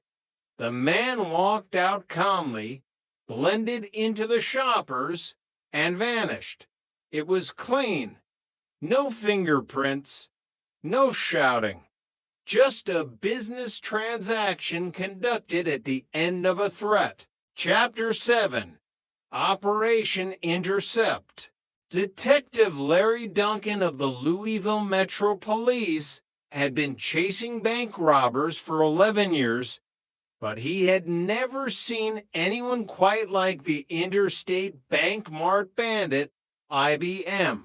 He was hitting banks near interstates, Duncan noted, staring at a map of the Midwest, Indianapolis, Louisville, Cincinnati. He was using the highways like a circulatory system. Duncan realized the bandit was doing exactly what he was, using the internet to map out targets. He was looking for grocery store banks because they had less security, fewer guards, and easy exits into a parking lot full of cars. Duncan, along with Detective Joe Schlee and FBI agent C.J. Freihofer, formed a task force. They tracked the pattern. 35 robberies, 6 states, $136,000. They caught a break in Lexington, Kentucky. The surveillance camera caught a photo of a black BMW speeding away from a major grocery store. And inside the car, they saw a flash of blonde hair. IBM had an accomplice. He's listening to us. Duncan realized he's got a scanner. He knows our moves before we make them. Duncan launched Operation Intercept. He flooded the interstates with undercover cars. He put detectives in teller windows. He waited for the IBM bandit to return to his safe zone in Indiana. On September 6, 2003, the trap was baited. Brankel hit a U.S. bank in Louisville. Operation Intercept. A sergeant shouted over the radio. Duncan winced. "You're blowing it." He whispered to himself. He's listening. The bandit vanished. He avoided the interstates, taking back roads that only a local would know. The net was cast, but the fish had already swum through the hole. Chapter 8. The Dual Life of David Brankel. David Brankel was a man of two worlds, and neither of them knew the other existed. In Vincennes, Indiana, he was a family man. He lived in a rented house with his wife and young son. He was a consultant for the Great Escape Project, a massive family entertainment complex planned by Alan and Becky Logan. He was God's gift to us, Becky said, remembering the day she met him. Brankel showed up with professional binders, marketing materials, and a sense of urgency. He took a $3,500 retainer and $500 a month. He even brought his young son, Michael, to the meetings. But from Thursday to Saturday, David Brankel became someone else. He would drive his black BMW to Bloomington. He would visit his mistress, a waitress named Donna Hewins. Donna was the blonde in the getaway car. She was the Bonnie to his Clyde. Brankel told her the truth one night while they were watching a movie about a bank robber. "What would you think of me if I told you this is what I do for a living? I would still love you," she replied. And so, she became part of the architecture. She scouted the banks. She sat in the idling BMW while David walked inside with his notes and his boonie hat. Brankel wasn't just robbing banks for the money. He was robbing them to prove his mother wrong. She had told him he couldn't even mow the lawn right. Now, he was the most successful bank robber in the Midwest. He was a self-proclaimed entrepreneur whose only product was fear. Chapter 9, The Final Chase. The end didn't come from a grand FBI raid. It came from a traffic violation. In December 2003, Detective Kevin Hill of the Bloomington Police was driving down Highway 45 when a black BMW flew past him, nearly forcing him into oncoming traffic. Hill flipped his lights. The driver, a well-dressed man with a cool demeanor, handed over a license, but the plates came back stolen. "Show me your hands," Hill commanded, his hand on his holster. The driver showed his left hand. His right stayed hidden. "Show me both hands." "We're okay," the driver said, Then he slammed the car into drive. The chase hit speeds of 100 miles per hour. Brankel drove like a man with nothing left to lose, weaving through intersections and running people off the road. He managed to lose it, but he left behind his driver's license. The mask was finally off. A few days later, the Indiana State Police tracked the BMW to a house in Vincennes. Brankel tried to run again, leading Trooper Trotter on a foot chase through an apartment complex. He tripped on a curb and tumbled into the grass. A small knife fell from his pocket. It just fell out. Brankel stammered as the handcuffs clicked. I wasn't going to use it. In the trunk of the BMW, they found the kit, the hats, the disguises, the 9mm handgun, the ammunition, and the notes. When Larry Duncan got the call from the jail, he asked what the suspect looked like. Larry, the officer, replied, "This is your guy." Chapter 10, The Interrogation. David Brankel talked for 6 hours. He was proud of his work. He shook Detective Duncan's hand as if they were old business associates. The first one was a Union Federal. He began, his voice calm on the interrogation tapes. He detailed all 43 robberies. He talked about Donna. He talked about his estranged wife. He blamed his mother. He blamed the world. He was a sociopath with a silver tongue. Brankel was sentenced to 21 years in federal prison. Donna Hewins received house arrest and probation. The Logans and the Sperrys never saw a dime of their money back. He could have accomplished great things, one investigator mused, if he had used that intelligence for good. Epilogue. The Cost of the Con. Gerald Barnbaum and David Brankel are cautionary tales of the American spirit gone sour. They represent the dark side of reinvention. In a country where you can be whoever you want to be, they chose to be predators. Barnbaum's victims were the sick and the vulnerable. People like John Mackenzie, who just wanted to feel better. Brankel's victims were the hard-working dreamers, the tellers who stared down the barrel of a phantom gun, and the business owners who believed in his handshakes. They both ended up in the same place, a cold cell, surrounded by the only thing they could never lie to the four walls of their own choices. The white coat is gone. The boonie hat is folded away. All that remains is the echoing silence of a life built on air. The end. The Architecture of Deception.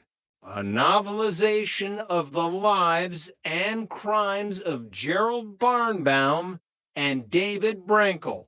Prologue. The Mask and the Mirror. The truth is a fragile thing, easily shattered by a well-told lie. In the sprawling landscape of the American dream, there are those who build their lives on foundations of sweat and integrity, and then there are the architects of shadows. These are men who do not just tell lies, they inhabit them. They build complex, multi-story structures of deception, furnished with forged credentials and decorated with borrowed charm. Gerald Barnbaum and David Brankel never met, yet they shared a singular, chilling talent, the ability to walk into a room and convince everyone that they were exactly who they claimed to be. One wore a white lab coat and carried a stethoscope like a scepter of life and death, navigating the sterile corridors of clinics with the authority of a healer. The other wore a fishing hat and a tan jumpsuit, treating high-stakes bank heists as if they were routine corporate transactions, calculating risks on a map spread across a dashboard. This is not just a story of money stolen or lives lost. It is a descent into the vacuum where a human conscience should be. It is a study of the long con, where the criminal doesn't just want your wallet, they want your trust, your respect, and your very reality. It is the story of two men who looked into the mirror and saw only the person they wanted the world to fear, to admire, and to pay. Part 1, The Shadow of the Stethoscope. Chapter 1, The Clinic of Silent Screams. Orange County, California, December 1979. The air in Southern California was unusually crisp that winter, a rare bite in the wind that rattled the palm fronds outside the Pacific Southwest Medical Group. Inside, however, the atmosphere was suffocatingly stagnant. It smelled of the same eternal mixture of floor wax, rubbing alcohol, and the faint, metallic tang of old blood. Rick D'Alessandro, a physician's assistant with a sharp eye and a growing sense of unease, watched his superior through the glass partition of the nurse's station. Dr. Gerald Barnes was a small man, barely 5.5 feet tall, but he occupied space like a giant. He was energetic, charismatic, and moved through the halls with the practiced grace of a seasoned professional who had seen it all. He had a way of patting a patient's shoulder that suggested infinite wisdom, a paternal touch that lowered defenses. He was, in the eyes of the board and the unsuspecting community, the perfect medical director. He was the likable little guy, the one who remembered names and offered easy smiles. He was an engaging guy. Rick would later recall, his voice tinged with the bitterness of hindsight. Funny, entertaining, the kind of guy you'd want to grab a beer with if you didn't have to trust him with your life. He had this way of making you feel like you were the only person in the room. But medical science is not built on charisma. It is built on the cold, hard reality of biology. And biology doesn't care for charm. On the morning of December 26th, while the rest of the world was nursing post-Christmas hangovers and cleaning up wrapping paper, a 29-year-old man named John Mackenzie walked into the clinic. He looked like a ghost of himself. His skin was sallow, almost translucent, and his eyes were sunken deep into their sockets, rimmed with a sickly red. He moved with the labored gait of a man twice his age, stopping